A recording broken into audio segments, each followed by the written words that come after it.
Ako si Christine. Mahilig ako sa vlogging.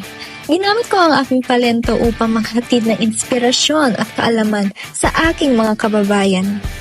Sa kabila ng mga pagsubok, napatunayan ko na ang social media ay hindi lang para sa kasikatan, kundi para rin sa pag-unlad ng bayan.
Sa simula, akala ko ang vlogging ay para lang sa kasikatan.